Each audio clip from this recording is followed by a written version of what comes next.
What? All right, we are live. Spinning Backfist MMA show, UFC 291. We got Lee on the ones and twos. Jack Bag's gonna be joining me in a second. Unfortunately, Robbie Fox had some oblos. We will miss his presence, but we'll do what we can without him. Obviously, very exciting card. Probably one of the most cards I've been looking forward to most this year. Uh, you guys hear us good in the chat? Everything good in the chat? Give us a thumbs up. Let us know everything's good. Appreciate you guys tuning in. Little Friday morning here. All the props Sorry are. that we were late. We always have technical difficulties. But yeah, Bob Fox has some oblos. He wanted to be here. He just one of those weeks, you know. But shout out Bob Fox for letting us still go live. Obviously he's the Godfather, but we're just the soldiers, as they say. But Troops. and it's good to have Lee back. Lee was on for UFC 290, right? Because Yeah, I couldn't do it. 290. Yeah. Yeah. So Yeah. and obviously he runs all the Twitter and whatnot. But what up, chat? I said, what do we want to? What do you want? We want to talk with just any of the quick news, just some of the fight announcements or anything real quick. Just Well, I think the biggest news of the week and just in general is Strickland saying it does. He said the UFC doesn't want it, when referring to the Izzy fight, and then also it's like, wait, so who's going to headline Australia? I think they're gonna have it. Drickus? No. I just think who else is gonna headline on this shorter notice? Because I think Izzy wants it bad. Izzy makes the most sense. Obviously, Volkanovski had surgery. He's not gonna be able to do it. Like who else? Who else could headline that card besides really Izzy? Like there's no they're not gonna Leon Colby. No, they won't be. No way that's gonna be last minute. No way it's gonna be Australia. I think it's gonna end up being Izzy. I think it's end up being Izzy Strickland because I don't see who else they're gonna who they're gonna find that's gonna. I think their fear is that I think what I think they're doing is I think they're probably pressuring the fuck out of DDP. Just be like, hey, like, do it. And I think he's just like, guy, like I just fought Whitaker 2 weeks ago. This is my title shot, which it's a weird situation with these things because it's like, oh, title shot's a once in a lifetime opportunity, but at the same time, I'm sure DDP's like I'd rather take I'd rather get more camp. Yep. Definitely an option. But he's kind of been a guy that's really big on last second fight. So this is the last minute have 7 right now, but And then the bet from the UFC would be Izzy beats Cannonier, and then they have the DDP Izzy in like what 6 months or whatever. audio just went out. It's back. It did go out for a sec, but it's good now. Audio? It's back now? Yeah, we're good now. Okay, that's so weird. Oh, All right. So I guess because my thing is with Cannonier, like I understand he's more deserving. Like he obviously had the great win over Vittori. He beat Strickland, so I get like from that aspect it makes sense. But I'm kind of surprised that the UFC is looking at this as more of a like I think Strickland would sell more tickets. and pay-per-views. Pay-per-views. I guess that's what I really what I mean is pay-per-views. He'd sell more pay-per-views. It's just fresh blood. It's exciting. The build-up would be exciting. He talk a lot of shit. As where Cannonier is going to be respectful. Cannonier's never really talk shit about anyone. And we've already seen the fight, and the fight was boring as hell. Oh, I mean, yeah. There's really no other way to. That almost was the fight that I feel like Izzy's stock started to slide a little bit, just because it was so boring. Cannonier didn't really go for it enough.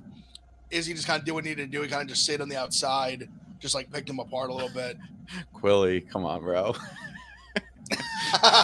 Lee, what do you think is gonna happen with UFC? What is that? 293. I think they're 100% trying to pressure Drickus into fighting, because they're also saying that Paulo said on MMA Hour that the winner of him and Hamzat was guaranteed by Dana to get a title shot next. So then you're saying like, oh, Drickus is gonna have a title shot. The winner of that's going to have a title shot, and then Strickland's like somehow, and then Cannonier somehow. Like, there's just a lot of guys that are almost like right there for it, and the UFC really needs to figure it out for 293. I think it's going to be Strickland late, like on, I think it was like going to be like 5 weeks notice or whatever. But it's going to have, I think it's going to be Strickland at the end of the day. And the last time we saw a Cannonier fight was against Vittori. Vittori, Recently. It yeah. was pretty recent as well. Sorry, but yes, they. I mean, me personally, I wouldn't hate seeing Cannonier get another shot, but like, would that excite me? No. And also considering what we could have had there, whether it be Strickland or obviously DDP, like both those are like such. Just the buildup would be so hilarious and just so entertaining.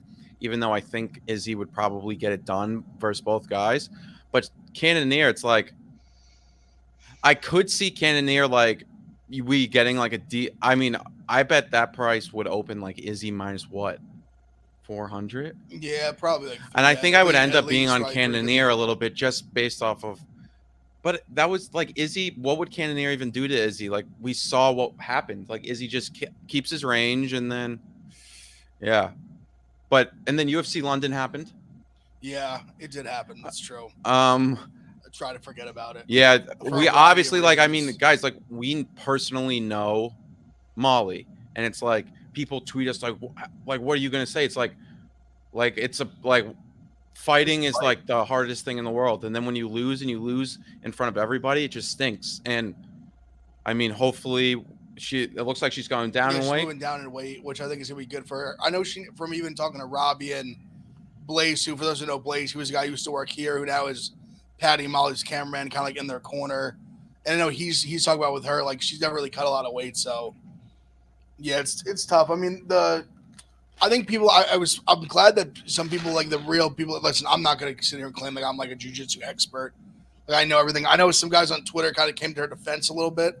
And that, listen, she got armbarred by a black belt, like very high level jiu-jitsu, but obviously it's when she's 1-5. I understand it's not a good look. She also much bigger, but like I said, like Jackson, like we're friends with Molly. We've met her numerous times. She's a great person. So it's definitely a weird thing. Like it's like, what would you say to someone who, if you had a friend who was fighting, like what are you going to trash them? Yeah, like if they lose a fight. Like I mean, it's just one of those things. Like obviously we're going to get roasted for it. I get it, but I'll take those lumps. It is what it is. And I'd rather be like Molly all the way going into the fight, and if she loses, like yeah, but like guys, like obviously we thought she was gonna win, and I thought she was gonna KO her, and then she lost, and then it's like okay, like what are we supposed to be like? Oh, we're not friends with her anymore because she lost, like she got armbarred, like that happens. Yeah. Also, I think what made it more glaring was that the card itself wasn't great. Yeah, I mean, yeah, kind of underwhelming. No, like especially for London when it has such a great rep. Like Aspinall, obviously, the ending was awesome. Even that, it was under 2 minutes. Which there was like a 7-fight stretch that it was like it was bad.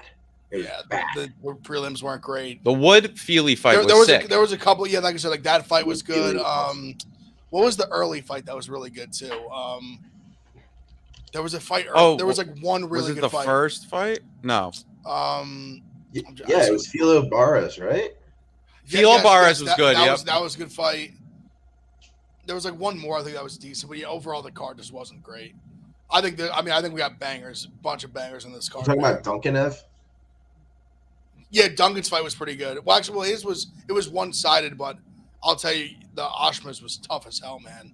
Oh, Oshma's, yeah. He fought like the whole fucking fight with a broken arm and like fought his ass off. Davey Grant. Yeah, Robert's fight was a good fight. He ended up getting finished, but that was a great scrap though, as long as it lasted. Don't bring up Davey Grant. We don't want to talk about that. That was fucking utterly ridiculous. Really great read by Lee on that fight. Like Davey did what he had to do. I mean, I think Davey could have fought a little bit better, but it's not like he lost the. I thought you could have even said. He outstruck him every round. I mean, I think you could have scored that 30-27 Grant, and I wouldn't have batted an eye. I thought 30-27 was a better card than 29-28 Marcos. Yep. Like I just thought not that that's always. I mean, he was constantly coming forward. He threw way more volume. He landed more. I mean, I just don't know what else he had to do. Like Marcos, I literally think a bloody nose cost him the fight. And it wasn't even which sucks. It was a scratch. It wasn't even like he fucked up the nose. It was like a scratch on the nose. I think I tweeted this out right after the fight. I said exactly what you said. I said that Grant 30-27 is a better card than 29-28 Marcos. Marcos didn't land a head strike until I think it was second round. 2 minutes in the second round. There was guy like gave him the first round and he didn't land a head strike. Exactly. That's crazy. Because he tapped fucking Davey Grant's leg. crazy. Also, did you see his corner's reaction when he won? They were like they couldn't believe it. It was Charles Rosa does not deserve nice things after that UFC career. And now he's his coach. And it annoyed me because Marcos, when it was a split, Marcos, like, do you see his face? Yes. Like, he was annoyed. Like, he thought he won easily. I was like, are you kidding me? Yeah. I never barely landed the whole fight. Yeah, was there anything else that happened? We were talking about the new like VR way to watch UFC, which seems kind of cool. It's not really VR. It's not. It's like a think of like a movie theater. That's what I thought it was. Oh. Yeah, so I thought it was just like a huge screen. Yeah, so it's like a huge screen. Like they're gonna set them up. So there's one in Salt Lake, and then I think they said they're building one in Dallas and in LA, and it's gonna be like from that view, you're gonna get like ringside, and then you can just walk in, pay, watch the fights from that angle. In like different cities. That's dope. But it looks they should build one in. Yeah, they should build one in New York City and pay us to promote it. Fucking A. Also, like Sean Mullane mentioned in the chat. Great performance by Paul Craig, of course. Yeah, that was very, very. We're on Munez, but still tip the cap. Very, very impressive. But Munez, how he handled the end of that second round was, I almost said a bad word, but very low IQ. Yes. Feed Muniz to like any up and coming like 185. I think Joe Pyfer would demolish Muniz like right now. Oh, me too. Oh yeah. Like I think it's fraud. Like what Muniz was. We have this fly in here. It's fucking. Did I just catch him? No, he's. Oh, he may be injured. He's hurt. He's hurt. I caught him. He's hurt. But yeah, honestly, I honestly I love the Bear Jew call it of Bo Nickel. I'm not even saying he'd win. I just love that. Like, I'd be curious to see him with a grappler. Like, and that someone like and Paul Craig's big guy. Obviously, was 205 where he's tall, he's long. Like I said, not saying at all that Bo Nickel wouldn't win, but just I think it'd be a big. I'd be very interested to see the fight. It'd be the first time I'd really be. Obviously, anytime he fights, I'm interested, but it'd be the first time I'd be like, maybe there's a guy who could actually like give him some resistance, a little bit at least, because he's obviously seen nothing so far. I do you think they would do that? UFC? Not right now. Yeah. I think he seems very like not in a rush. I think he actually even said he doesn't even want to fight really till the end of he has like 4 hunting trips planned. Hey, he says he has like no, like he might not fight again in 2023. Is pretty much what do you think that's because he's focused on training, or it's just like, hey, well, basically what he said was I fought like 5 times in like 13 months or like okay, all right, like a year, under a year and a half, basically. I think the timeline was. So he kind of was like, I fought a bunch. Like, although I don't know for sure this. It doesn't seem like a 185 cut is probably too bad for him. I wouldn't think, but I don't think it's that bad. I mean, I think Bo Nickel runs through Paul Craig. I'll be honest. Yeah, I think he wins for sure. But Paul Craig looked like big and is obviously going to cause problems at like middleweight for some of these middleweights. Like that's for sure. I just think of Bo Nickel as like one of those like top guys. But I also think that Paul Craig just didn't look that good on the feet, and I don't think Muniz really like showed really anything. Muniz's takedown defense was terrible. That was like day one takedown stuff, like fall to your back. Muniz is a black belt armbar guy, but other than that, he's not a black belt in anything else. He reminds me. Brendan Allen, beat the shit out of him, choked him. The way Brendan Allen and Paul Craig both went from guard to mount, and then from Brendan Allen to his back was just like very, very, very good stuff. That like a black belt like Muniz like shouldn't get by, or like shouldn't have a guy get by him on. So I don't know, but yes, he's got a little not to like be disrespectful. He's got a little quit in him, kind of. It seems like 100%. Like so we'll get into it. I've heard this same expression people use about Gaehtje a little bit. That like kind of like the expression like better hammer than the nail. Mm-hmm. Like he's like when he's on the attack, like he's good. Like you see, like he fucking snapped Jacare's arm, which is insane. like one of the highest level jiu-jitsu guys like ever in the UFC, credential wise. But you see, like once like the tides turn, like it was like there was like he Muniz, he clearly wins the first round over Paul Craig. He flips, gets him out, and then Paul Craig gets that little bit of momentum, and then it's over. Like once he became the nail, he couldn't really really recover. It's just like if he would have went into the third round, let's just say pulled guard, tried to like avoid everything for the last minute 30, which I thought he was going to do. He would have went into that third round 1-1, and he could have found a way to still win that fight. But and Hunter brings up a really good point. He's very big on submission over position, which against a guy like Paul Craig, I don't know. Yeah, you dangerous. better get that fucking submission, dude, because like it's just. I mean, it's crazy when you think about it. He's beaten Jamal Hill, Magomed Ankalaev, and I still don't think he's good. It's crazy, yeah. He beat Krylov too. Yep. Yeah, he did beat Krylov. Like, that is like a legitimate like 3 of like the top 5 light heavyweights in the world. It's ridiculous. Yeah, I'm curious who they give him next. And also just I used to round out the London card, Aspinall, just absolute monster. No disrespect to Ty Barrel, I was like solid fighter, had no business being in the cage with him. Aspinall needs to be, I mean, I'm sure he will next. He needs to be like top 5 guys and up. He's just a monster. I'm curious if they maybe, well, Blades is fighting Gaehtje in November 4th, I believe, in Sao Paulo. That's rumored to be a fight night, main event fight night. But I'm curious to see kind of where they go with Aspinall next.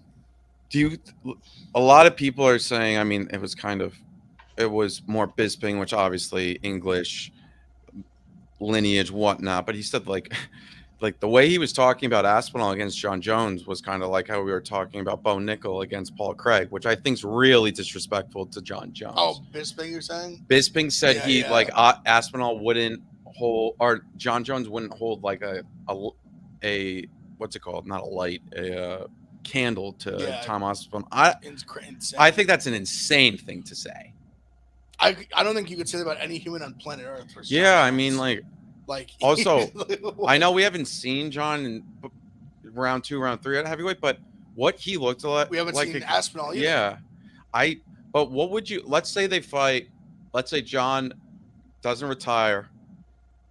And Aspinall him fight next International Fight Week. Everyone's healthy. There's no injuries, whatnot. What would you guess the line would be at? If they both hadn't fought anyone else since? Yeah.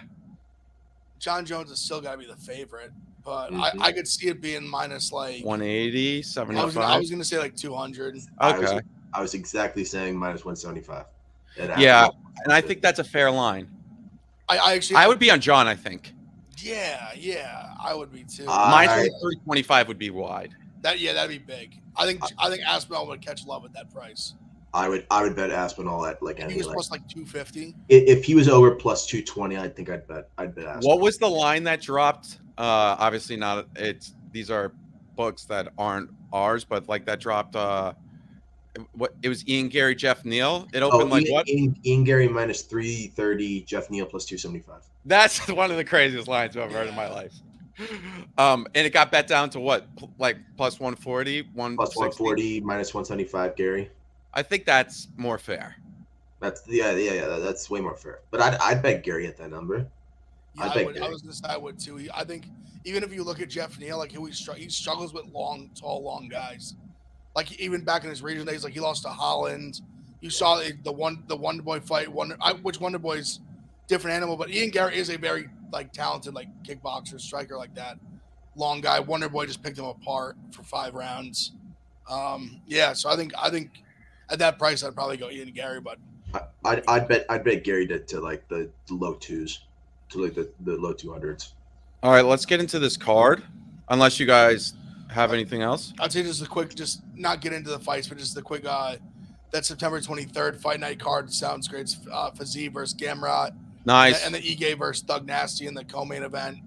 Very good 2 top fights for a card like that. And then what other fight got announced? Giga. That's right, Giga and Alex Caceres on a Singapore card. Also, in that card, it's headlined by Korean Zombie and Holloway. That's a great card as well. So I got Pick Central and like 40 minutes. So I think we'll get through this card in 40. yeah, we'll get through it. All right. So what is the first fight of the night? We got Semmelsberger. No, first Or fight. is it? It's What, they switched the order. it's yeah. All right. Cachoeira. Cachoeira Okay. against Miranda Maverick. I personally love Miranda here to get a finish. I think this is the fight that perfectly maps out for her to really get a ground and pound or a submission. Also, what's fight doesn't go the distance here? Minus 165. Okay. I mean, I don't hate that, but I think That's a Cachoeira hits hard. That's her one. That's her path. so. she hits Miranda inside the distance is plus 115. So I like it. Yeah, I don't want even by sub too probably, but I could see a ground and pound though. So like if you want to be safe and go inside the distance, I wouldn't fall you. But I think Maverick's a solid parlay piece as well. If you want to just go on the money line, I think it's just a good spot there. How about you, Lee? I literally took Maverick as a parlay piece. I think she has grappling upside, but what really does it for me, like her single leg, like she had actual like really decent like shots in Jazz Devicius in her last fight, and like Jazz Devicius was just huge and actually a good wrestler and took and stuffed them. But Cachoeira won't be able to do that. I think Maverick just takes her down with the single legs. I actually like what Ev said with the ground and pound. I think that Maverick KO plus 500 is kind of live here. Yep. She just gets past the like the way that Cachoeira gets passed from like side control to mount, like in what Maverick does, and Maverick's strong, man. Like I think a ground and pound is actually kind of likely here. Plus 500, I'd take a small shot on it. Next up, Semmelsberger, Medic. I think Semmelsberger gets a late finish. Round 2, round 3. Medic on just for the record on short notice took the fight. Yep. I do like Semmelsberger.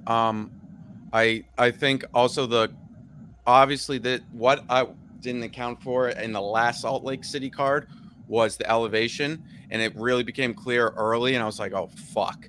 And this, I think Medic, who already has only like 5 minutes of cardio or something, not 5, but he just a little bit like he's not a cardio machine. He's dangerous in the first round, so I wouldn't be shocked if he gets a first round finish. But I do like semi late. Yeah, I agree with you. Semi's pretty durable. I think he's able to withhold the storm. Decent wrestling. He hits hard at least. Like I said, I think he gets the win. I agree with you. Like late finish, like a second, third round. I don't think it's a bad play. Even Semmelsberger is a parlay piece. I don't mind as well. Like I think he should get the job done. I agree. Like I agree with you. I think Medic is very is early finish or bust here, and I trust Semmelsberger's durability. Yep. Yeah, I like Semmelsberger here too. I think Semmelsberger still won the Jeremiah Wells fight in his last fight. Me too. I don't. The way Jeremiah Wells was hurt that fight, I think was way more damage than anything that Wells did on the ground to Semmelsberger. So I think that would have been his best win by far. But other than that, I'm kind of. He beat Jake Matthews too. Yeah, I'm lower. I think it's impressive. I'm lower on Matthews than you guys. That's for sure. And then he beat Evan Elder, right? No, he beat AJ Fletcher. Fletcher, sorry, Fletcher. they kind of look the same. Sorry, they do. The Fletcher win, okay win. Jake Matthews obviously looked really good. Like Semmelsberger 6 knockdowns in his last 7 rounds. Like that's a huge stat. I like semi here. I'm with Jack. Round 2, round 3. I think it's kind of must coming off a short notice. But I think Medic has somewhat of the style to make problems for Semmelsberger. But yeah, round 2, round 3 semi for sure. All right. Next up, CJ Vergara against Vinicius Salvador. If you like anything here? Yeah, actually, me and Lee have talked a lot about this fight over the week. Salvador's gotten a lot of love, and I don't really understand why. I don't really understand. I've told Lee I'm very high in Vergara, like over in the spot. He like Salvador, I said, like if you look at the guy he's beat, like even the records on the regional scene, not good at all. His wins over Shannon Ross, who we've seen, is like a total just like not respectfully not UFC caliber. I'll leave it at there. You'll get it. He's actually headlining UFC 293. He's going to be the one who's going to headline it. Shannon Ross. Shannon Ross. And I think Vergara, like, I mean, he beat Clayton Rodriguez, who I think is like just such a better win than anything Oh yeah. that Salvador's put on tape ever. I was talking to Lee because this line's kept going down. Now it's going to stay at around a minus 150 for Vergara. That's a good enough price for me to lay juice on Vergara. I also don't mind like late props either because I think Vinicius is very like I think he's very like kind of like earlier bust. So I'll take Vergara on the money line even in Vergara like later rounds. I'm everything you just said. Same. I every time I watch Vinicius fight, I watched him fight last night too. Just watch back. Like I'm just like, that's it. He kind of just doesn't do it for me. So, and I don't mind CJ. So, yep. I think Altamirano is a much worse fighter than Vergara. Like just technically, like, and that was Salvador's last fight. And lost that one. He really just wings punches, and that's what I just don't like. It's yeah, very loopy, Cachoeira style, so like weird kicks and whatnot. Am I scared that like Vergara is going to get caught in like the first round, like he almost does every fight? Yes, but this is clear. I think Vergara. I took the over 2.5 at plus 125 just because. Interesting. Just because it's flyweights, it's going to be all standing, and I think both of them have a chin on them. So, and I don't think Salvador. I was watching Salvador a little bit. I don't think his cardio is as bad as we're saying, but I do think Vergara's is better, and obviously we've seen Vergara come back in round 3 a ton. So I like Vergara here, but I took the over 2.5 at plus money. I like that. Next up, Jake Matthews, Darius Flowers. Lee, you have anything here? Jake Matthews fight. I passed on this, but let me say this. I'm low. As I said before, I'm low on Jake Matthews than most people. Just because we've kind of seen him in the UFC for a while now, and I haven't seen any like big improvements from when he was like 22, 23, and now he's like 28, 29. The Fiallo win didn't do much for me because Fiallo I faded him like every single time. And Jake Matthews is not good away from Asia. He's 0-3 in the US. So in literally every other fight he's had has been in either Singapore or Australia. So I don't know what that is, but I passed on this, but he should have a massive grappling edge. He's a good boxer, but could I see him like just boxing his face in for 15? Yeah, because Flowers is coming in short notice, but Flowers is going to try to take him down. So maybe late finish, but I ended up passing. Yeah, I kind of was in a similar. I'm a little higher than Matthews than you, but I was struggling to kind of find a play I loved in this fight, just because I do think like even I guess Matthews is a parlay piece, but I don't like love laying this because Flowers, he's a big hitter, he's a strong guy. He kind of won his Contender Series fight kind of like weird, fluky-ish. Like he kind of like he kind of tackled him and kind of just like he kind of like basically injured him with a slam a little bit. So it's a little fluky, but maybe Matthews by like sub. It's plus like 200 range. That's like it's okay, I guess. Did Derek Lewis paint these abs on his? I know, right? It's crazy. He looks thin. He does. He looks thin. He looks good. He was talking about it last time. Like he apparently like had to cut 25 pounds in 3 days for the Spivak fight. Like, yeah, he said he was like passed out. How many? But how many times are we gonna do the Derek Lewis before his fight? This is the greatest I've ever felt. That's what I'm saying. It happens every fight, and then, anyways. But I don't love anything here. I'm just going to. I mean, maybe I'll like. What's the under 2.5 now? I think it was 2.5. It's under 1.5 now. Under minus, yeah. So it's like maybe like if I do a throw together like a big time like parlay with like a bunch of fight doesn't go the distances, but I don't love it. All right, next up, Kopolov against Ribeiro. I've seen a lot of love on both sides. Me here. too. I'm a lot of love on both sides. I kind of feel like I'm just gonna watch this one. I don't mind. Ribeiro's like sometimes I watch him just like, come on, like you should be better. And then Kopolov I actually think's a pretty good fighter, but Ribeiro does have kind of a wrestling advantage. Is that fair to say? But there could be a way. There not even an advantage. Maybe just he offsets Kopalov's. But all that being said, I do not think I'll have a bet in this fight. Yeah, Kopalov's been very good to me. I bet him the last few times he's won. I hear you on this. I struggle with it. Just I don't love like if this was like a pick'em, like close to like a pick'em, I'd take Kopilov. Minus 200, I don't love it. It's probably a pass for me too. Like Ribeiro definitely hits hard. Like he could knock him out, but I think Kopilov's got a decent chin. I mean, he's fought some like decent power punchers. Yeah, He's been able to like get the better of him. So I'll pass. Kopilov might outland him like 5-1, but Ribeiro might just bonk him one time. You were saying like the wrestling.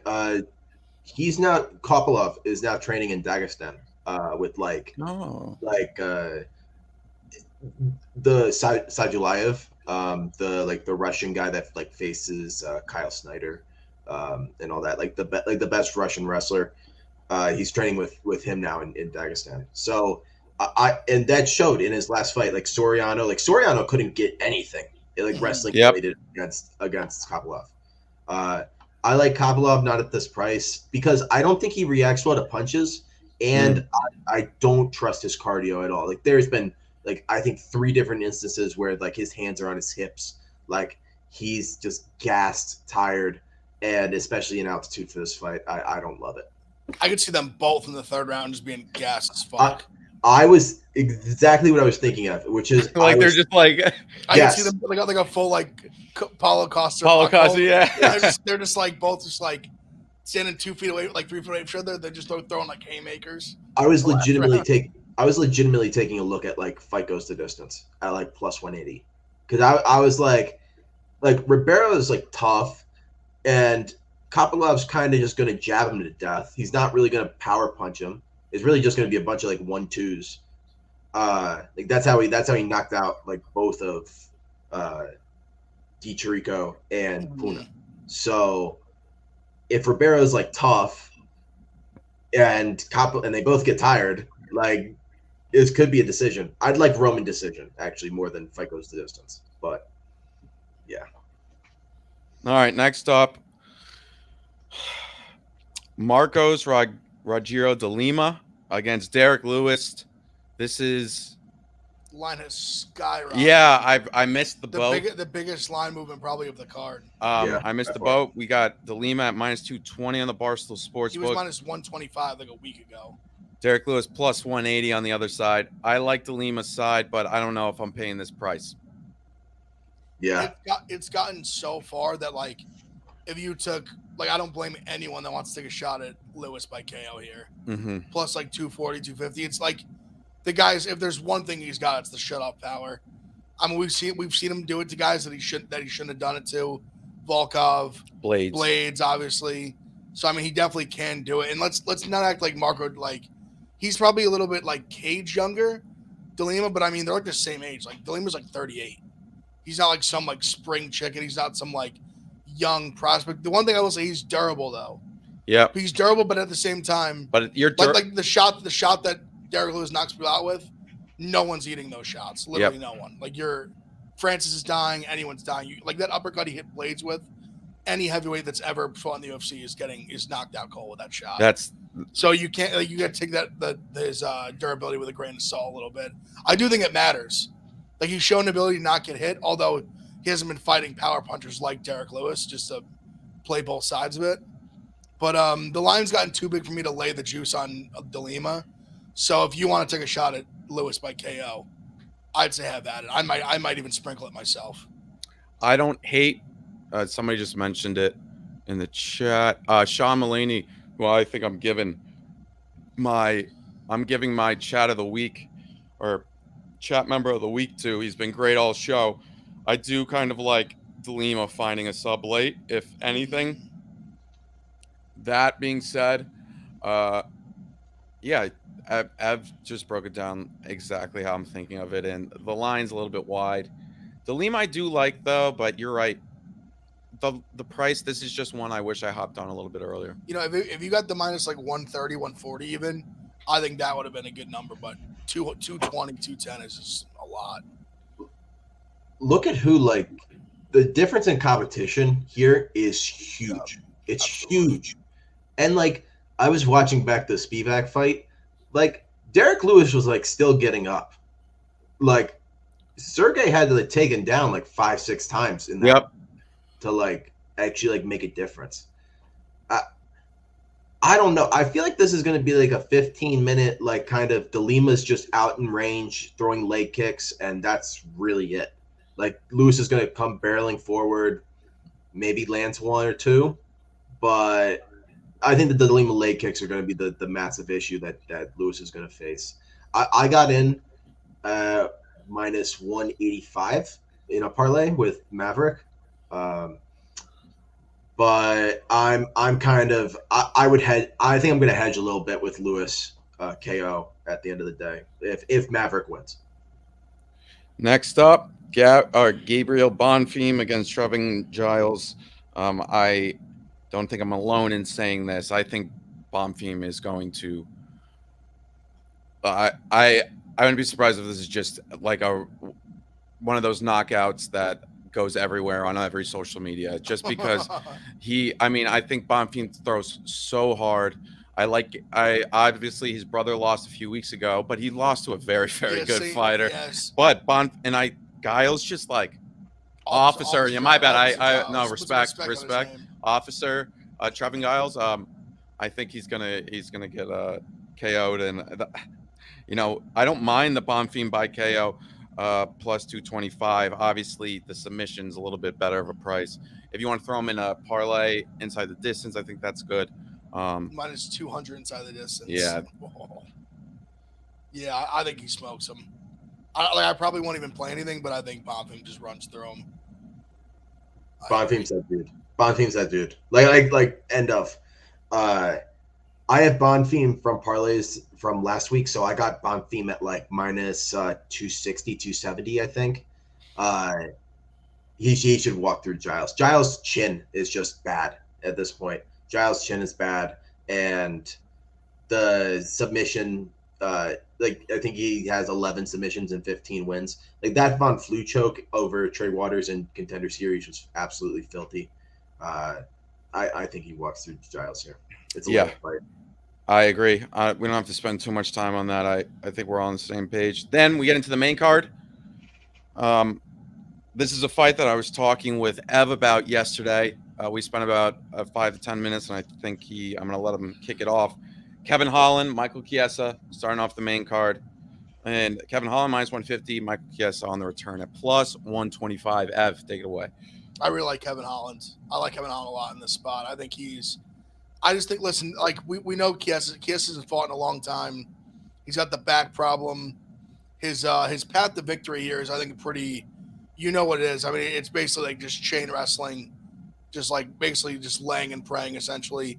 He's going to have to hold him on the mat. And that's how you beat Holland, so I understand it. But, I was like, Chiesa does a good job of like avoiding exchanges, which that's obviously in his game plan. That's fair because he's like not the best striker. He's like kind of slow. He's not most athletic. Like Holland's way more athletic, way faster, hits way harder.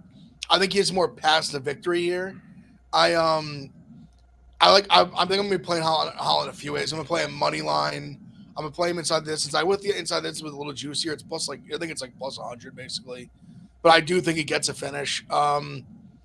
I want to sprinkle sub a little bit because I do think a club and sub here is very live. Or we've seen Chiesa a few times where he will kind of like be almost winning the grappling. You saw in the Luque fight, he'll be like winning the grappling and all of a sudden just find himself in a choke. Like he has this very, very weird ability for someone that's high level jiu-jitsu and grappling as he is to just get choked out. And Holland is, as much as he's a bad wrestler, he's a pretty solid like submission grappler. So I think Holland gets a finish here. If it stays in the feet for like any period of time, like significant, Holland's gonna knock him out, I think, or he's gonna hurt him badly and then choke him. But I like Holland a lot here. So Holland's like a sub 5-1. I think that's a good. I think I'm gonna play like him money line pretty heavily. Play like his inside the distance, then put a little something on the sub probably as well.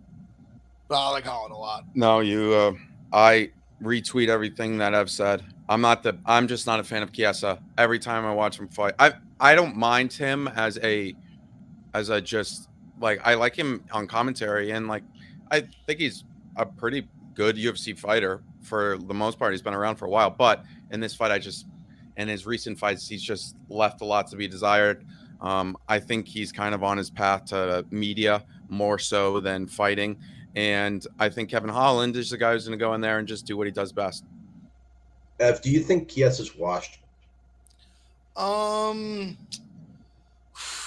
Washed is tough. Like honestly, I mean, like, that's an honest I think his question. best days are behind him.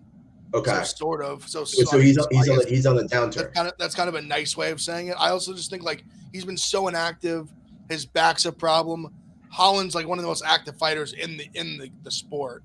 This guy's always fighting, and I'm glad someone mentioned in the chat. I think it's a little, I forget who, but if you look at just the way, listen, I know the fight wasn't long, but the scrambles he had with Chimaev were, I thought, pretty impressive, all things considered. Yes. Yep. Like he was legitimately like he was rolling around with Chimaev. We haven't really seen anyone do that. No. Besides, like, obviously, like Gilbert had a good fight with him, but just in terms of like being able to like really roll them out with him, he kind of was able to like counter some of Chimaev's moves. I mean, I just think that I just have not a hard time believing, but I just think it's highly more likely that Holland finishes Chiesa than Chiesa's able to just like lay on him like for 2 rounds and get a win. Yeah, I'm just kind of, I don't know where Chiesa's at to like bet this fight. I think I would lean Holland, right? But I could 100% see Chiesa just kind of laying there, like now that he's had like 18 months off and is kind of just doing the commentary, and like he's like, oh, I have to fight smarter now. I can't rush position. I can't do this and that. Like I could see that, but Holland has all the finishing upside for me. But what scares me off Holland is that like his recent wins have all been on guys that are on their way out. So like Ponzinibbio, Tim Means, Cowboy Oliveira, Jacare, Charlie Ellen Taveras was cut after, Darren Stewart was cut after, and then Joaquin Buckley. Like those are his last like seven wins, I think. And before that was Anthony Hernandez, was a really good win, but it was 30 seconds. So I don't know. Also up a weight class too. True. I'm not saying that. But I think this I don't know exactly how this fight is going to go. You know what I mean? That's all I'm saying. Well, I think the thing that scares me to Holland is where like maybe like Chiesa starts having success, and then all of a sudden Kevin Holland does the Kevin Holland thing where he starts having a conversation with Daniel Cormier. Yeah, in the middle while he's in bottom position. Yep. And I'm screaming at Kevin Holland on the TV. And he's laughing. While he's smiling. He's smiling. He's literally smiling. As my like 3-unit play on Holland money line, it's just getting like shredded down the shredder. And then you like, literally turn into Frank the Tank. You're pointing at it. He's smiling. I was just smiling. I was just losing all my money. But I still, even with all that being said, I still feel good about Holland. And then next up, Bobby Green, Tony Ferguson. We don't have to spend much time. I think, oh man, like, the only thing is Bobby looked bad against Jared at first, but like, I think Jared would like kind of kill Tony at this point too. So like, what does that really even say? I don't know if I don't really have. It would be awesome if somehow Tony found a win. Like it would be like it would be so cool. I mean, if you saw the press conference yesterday, he might have had the biggest pop. Oh, I mean, superstar. They loved him there. They absolutely went nuts for him. I just yeah. It's like how Tony. It's like how do you? I'm gonna cheer for him. Yes, this is 100% a fight where you just cheer for Tony and you don't bet it because none of the Bobby Green stuff like props make sense. And you just hope for Tony and you hope he gets a win and you hope he retires and goes off into the sunset. This is 100% the way to go. Yeah, but if he wins, I don't think he's gonna retire if he loses. That's scary. I think if he wins, if he wins. No, he's definitely not. Definitely not retire if he wins. No, he thinks he's like back in the title race. 5 fights in the belt. That was okay. When he said that like he was like just entering his prime, I like shut up. I shut it off. I just closed it. Saying that for a minute though. I just closed it. There's no way. I feel so bad in the embedded too. Like the last like 6 embedded he's been a part of, they're like, oh, he looks better than he's ever. He's back with his like wrestling coach from high school, and Yep. he's like, or college or whatever. He's like, oh, like Tony looks great. Like he's faster than he's ever looked. Like He looks you know, slow. it's so hard to dance around this because you want to be respectful as possible to a fucking legend, but it's just like it genuinely is hard to see a guy who like is like a hero to you like just lose these fights and not lose them badly, not win rounds, get like viciously knocked out. Like the Chandler one. I think people are still clinging on like, oh, like he dropped Chandler in that first round. Yeah. Like, oh, like look, like he had a good round there, but he ended the end of the round. He ended up on his back, getting mauled by Chandler, and then it was like 20 seconds later knocked. Maybe the vicious. I think in my opinion, the most vicious knockout I've ever seen that I watched like live.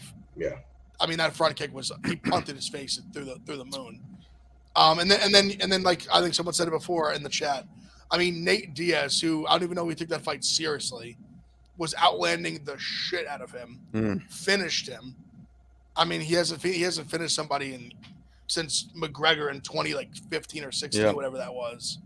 I mean, I just like listen. If you want to bet Tony plus 350, 300, whatever it is, God bless you. I wouldn't do it with your money. Next up, Michael Pereira against Wonder Boy, the return of Wonder Boy. I like Wonder Boy, but my gut's telling me that I should just sit it out. 100%. 100% same. Like I could see Wonder Boy in this fight really just taking Pereira to town with just great striking, great distance control and whatnot. But like I don't want to lay minus 150 on it. I want Wonder Boy to win, but I'm a big fan of his. It's just I think this line to pull a Mincy, like the market got it right. Great line, Vegas. Yeah, great line, Vegas. I hate Wonder Boy. I'll preface it with that because he kept ducking Shavkat, and I wanted to see the Shavkat Wonder Boy fight for the longest time. So that's why I don't like him. That being said, I think Wonder Boy is 100% the side at minus 150, but Michel Pereira has like just the skills to make it a really, really close fight that I wouldn't like to take a guy at minus 150 for. So I'm staying off this fight for now. I might like jump in at Thompson. This might be a good live betting spot. So I'm gonna hold off on Thompson for now. But I would do you think that either of the guys could find a finish? No. I don't. Yeah, I think it's unlikely. But I think that people are putting too much on Pereira. Like Pereira's last 4 fights have gone to decision, and I think he lost. I think he lost the Ponzinibbio fight in his last fight. So I don't know. I don't like Pereira, and this screams Thompson to me, but I don't understand the line moving down. So I just think he looks more like. He's somewhat like Pereira is so much more like physically imposing, but also I think Pereira too. It's funny because they've been trying to gas like how he's like better training. The first second episode embedded it was like him running with like army troops or it was some sort of military troops in the U.S. in Salt Lake City. But I mean, he always gasses in the third round. Like I've seen a few fights of Pereira where he's winning and he just. I remember when he fought Nico Price, not like in the last year or two, like he was winning big and then Price like took over the third round. I've seen that to do that with a few guys. I thought kind of Ponzinibbio did the same thing. I thought he should have won it. I agree. My only thing is I just feel like there's potential here for Wonder Boy to look like such a bargain. Yeah. Like I think that's much more likely than Pereira looking that way. Like I think there's a way here where Wonder Boy just absolutely picks him apart from the outside for 3 rounds. I don't think he like knocks him out. I mean, who knows? He lands one of those crazy head kicks. Like you never know, but I think he just picks him apart for 3 rounds. I like Wonder Boy. Like I don't mind laying minus 150. All right, we got the 2 co-mains. We have 9 minutes until Pick Central, which you guys should all tune into right after this. First off, we got Alex Pereira against Jan Blachowicz. I'm going to be on Pereira. I really think he finds it. Quiggs should be put into like Gitmo. I'm sending him to Guantanamo Bay after this, but I keep thinking. I really think so. I would love Pereira here if he didn't get knocked out 3 months ago. I really think Glover being in his corner and what Glover did to Jan initially, or Jan when they fought, really is going to help him in the game planning and whatnot. I really think that gym is not just, obviously you have Pereira, who is, I mean, like God's gift to earth, but they've really done a good job with the other Brazilians they have in there. And I think they're really onto something down in Danbury, Connecticut, little Brazil, little Sao Paulo. But I I think he's going to come in here. And I think he's going to find that KO, and I think it's really going to be an awesome, awesome moment. But there's too many red flags for me to put too much on. I think I'll just have a 1 unit play on it. Yeah, it wouldn't shock me. I'll say this: it wouldn't shock me whatsoever if Pereira knocked out Jan. I really like Jan here, though. I think he listen. I mean, I thought, and someone mentioned, I thought what he did with Izzy was pretty impressive. Like, I don't think he like won the striking against Izzy, even though there was like stats that say he outstruck him. Like, I still think Izzy won the striking, but the fact that it was as close as it was on the feet, I thought was impressive. All things considered, you saw what he did once he grappled, like once he wrestled, it was over. Took over the fight. I mean, Izzy was taking down Pereira. I don't see why Jan can't here. And I think if Jan wants to win a belt, he takes Pereira down from the opening bell. And I think there's a good chance he could mount him, finish him like that, submit, like maybe get Pereira to turn on his back, flatten him out, submit him. I actually really, really like Jan. It's petrifying because if you watch Pereira at 205 hit mitts, it is the most thunderous sound I've ever heard a pad make. I actually was thinking about this last night with Ngannou being out of the UFC. Pereira, maybe besides like Derek Lewis, I think Pereira might be the hardest hitter in the UFC right now. Period. I don't disagree. I don't disagree. In terms of like pure one punch knockout power, I don't know who's got an upper hand on Alex Pereira right now. So that is the most petrifying part of laying Jan, and that's why Jan's not going to be some like 5-star, 5-unit big like whale play. But I am gonna play. Actually, Pavlovich too. That's a good point. Probably him. But I even think just pure one punch. I put Poetan, that left hook is just scary, especially with him at 205. But yeah, I like Jan here. Jan's gonna be a play for me on the money line. I took Jan sub plus 500. I have to like that you just have to against Pereira when you know that like if Jan's not an idiot, he's gonna come out here and grapple. Like so, yeah, I had to take Jan sub. I actually don't think that it's that unlikely for Pereira to get a decision here. I don't know if I'm crazy for that, but could I see Pereira just kind of like just staying at range and like 1-2ing and like just doing exactly what he did against Bruno Silva for 15 minutes? Yeah. So I like Jan too, but would it surprise me if Pereira wins? No, but that's why I took sub because I think it's like that much of a discrepancy. I do really like how Pereira looked against Izzy prior to getting Agreed. KO'd. His game plan was really, really good, and obviously his game plan in the first one was phenomenal too. But and that Izzy punch was just perfect. And Pereira, I think this is a bet as much on for me at least Glover, and then as much as it is on Pereira. But I do agree with you, Lee. People are going to get cute with it and try to take Pereira by KO, which is what, plus 160. I think you're just better off taking straight because the decision, I could really see it too, because how he approached the Izzy fight that we saw, actually his last outside of Strickland, but Strickland took it to him. But the Silva and the last 2 Izzy fights, it's not like he goes in there and is trying to kill people. No. He kills people because he gets them into the perfect spot. It's almost like he's playing poker, and it's like he's been bluffing, then boom. But that's why I like Pereira. Next up, the main event, BMF title on the line. Justin Gaethje, Dustin Poirier, 2. Dustin Poirier, minus 150. Justin Gaethje, plus 125. I'm on Gaethje. I'm rolling with my boy. I really liked how he looked against Fiziev. I think even though Poirier is a cardio machine, I didn't I think that the cardio in Salt Lake City where Poirier or Gaethje's been training. He trains in Colorado, but at elevation. And then also, I rewatched the Chandler Poirier. Like I didn't really like how Dustin looked against Chandler.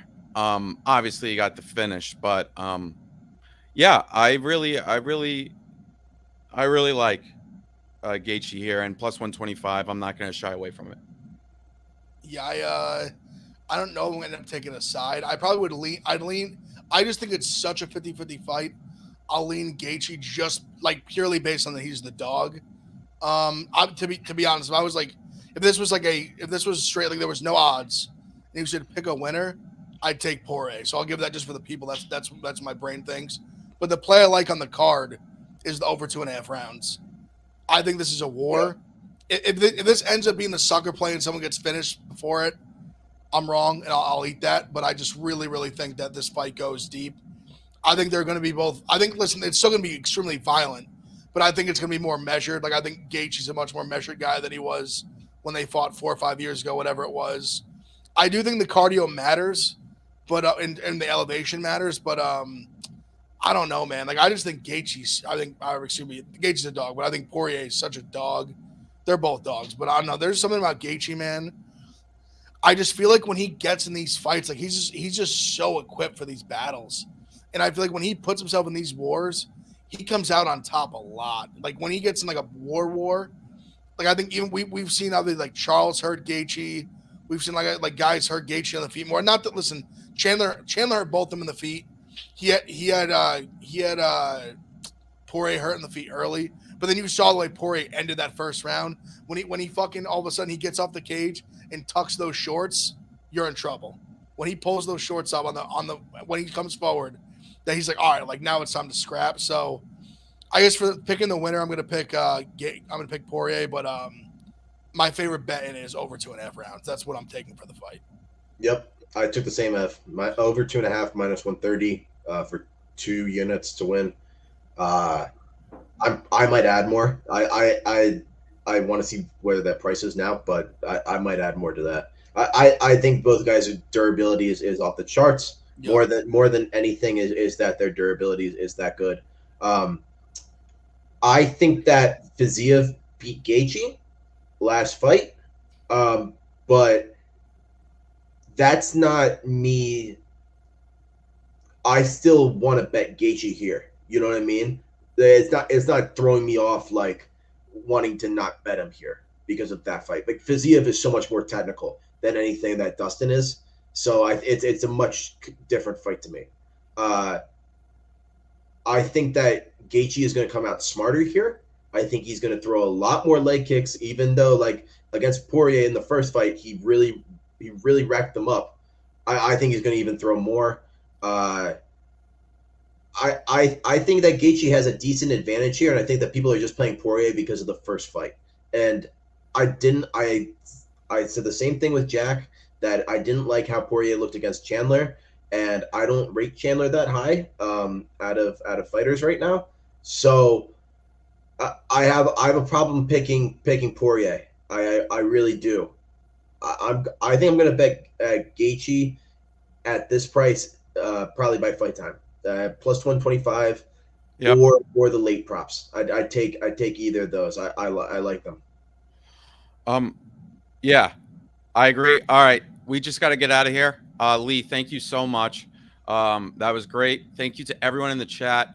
Please leave a comment after this goes down. It helps us like subscribe, and we'll be back next week. Robbie will be back, and cards will be on Twitter tomorrow for myself. Yeah, me too. I'll probably put them all up tonight. Thanks to all 80 of you that was rocking with us live, and then the hundreds afterwards. We really appreciate you. Thanks for keeping the show alive. We love you. Quick, I bet Errol Spence. For anyone who's watching the boxing, I like Errol Spence. I like him as a dog. Not that this is like a perfect science. The common opponent, Spence, is always one more dominant. I think he's younger. I think he's a little more athletic, a little more powerful. Give me Spence. I think he's plus like 140, 145. Lee, anything on Bellator? I think it's a good number, but I like Spence. Love you guys. God bless. I'm gonna look tonight for Bellator Rising. All right. I don't. Do you have a read on decision? Yes, I was thinking the same thing with Sabatello. Yeah. Yeah. I don't think he's going to get a finish against Magomed, so I was thinking, and that's our boy. I'm riding with our boy Sabatello. But Sabatello decision all day. And guys, follow Lee, me, Ev. Spinning Backfist will be all over everything tomorrow. Boxing, all the MMA cards are. We're gonna be up late for Ryzen. I know. That's gonna be a day. But should be fun. Great weekend. We'll see you guys. And thanks again.